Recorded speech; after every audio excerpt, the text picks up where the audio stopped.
ওনাকে আমি একটা সমন্বিত প্রতীক ওনার হাতে তুলে দিচ্ছি।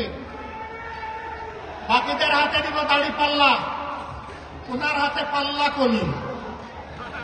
ওনার হাতে কি দিচ্ছে? পাল্লা কলি। এই দেখেন পাল্লা আছে, এইটার মাথায় একটা কলি আছে, এইটাকেই শাপলা কলি আপনারা ধরে নেবেন ইনশাআল্লাহ। ঢাকা 11 আসনের যারা ভোটার তাদের জন্য আমরা ইনসাফের প্রতীকের সাথে শাপলা কলি আমরা নাহিদ ইসলাম, যিনি জাতীয় নাগরিক পার্টির আহ্বায়ক, তার হাতে আমরা তুলে দিচ্ছি।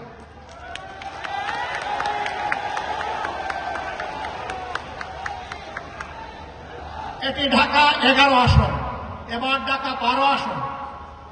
ঢাকা 12 আসনে বাংলাদেশ ইসলামী ছাত্র শিবিরের সাবেক কেন্দ্রীয় সভাপতি, বাংলাদেশ জামাতে ইসলামীর কেন্দ্রীয় নির্বাহী পরিষদের সম্মানিত সদস্য জনাব সাইফুল আলম খান মিলন, তার হাতে আমরা পাল্লা তুলে দিলাম।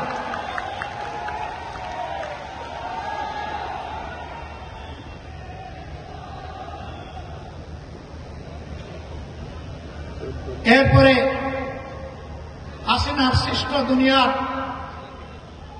জাহান্নাম সম আয়নাগরের বাসিন্দা আমাদের কলিজার টুকরা ব্যারিস্টার আহমদ বিন কাসেম আরমান, যিনি 14 আসনে ন্যায় এবং ইনসাফের পক্ষে, জনগণের অধিকারের পক্ষে লড়াই করে ইনশাআল্লাহ বিজয় ছিনিয়ে আনবেন, তার হাতে আমরা পাল্লা তুলে দিলাম।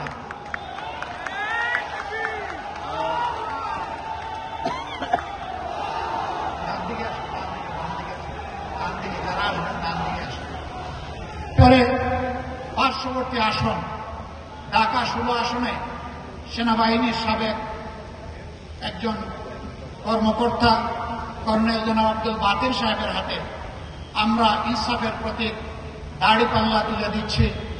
এই আশায় এবং এই আহ্বানে 16 নম্বর আসনে ভোটাররা ইনশাআল্লাহ বিপুল ভোটে দাড়ি পাল্লাকে বিজয়ী করবেন ইনশাআল্লাহ।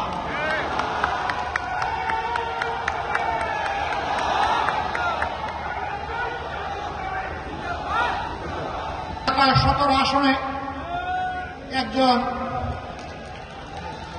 দক্ষ চিকিৎসক, সন্তান না পাওয়া মা বাবা কষ্টে তিনি পাশে দাঁড়ান। আল্লাহ তাআলা যার উসিলায় অনেক মা বাবাকে সন্তানের মুখ দেখিয়েছেন। আজীবন যিনি একজন সমাজসেবক, আমি বলি যে ওর রক্তে সমাজসেবার নেশা।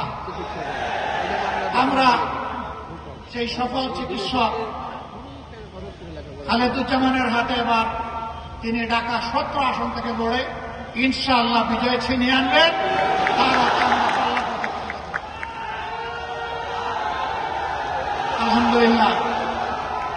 প্রিয় এলাকাবাসী, আমি জাতীয় জীবনে কিছু কথা বলার আগে এই এলাকার হক প্রথমে আমার উপর বর্তায়। আমি যে এলাকাটিতে দাঁড়িয়ে আছি, এই এলাকায় আমি একটা খণ্ডচিত্র আপনাদের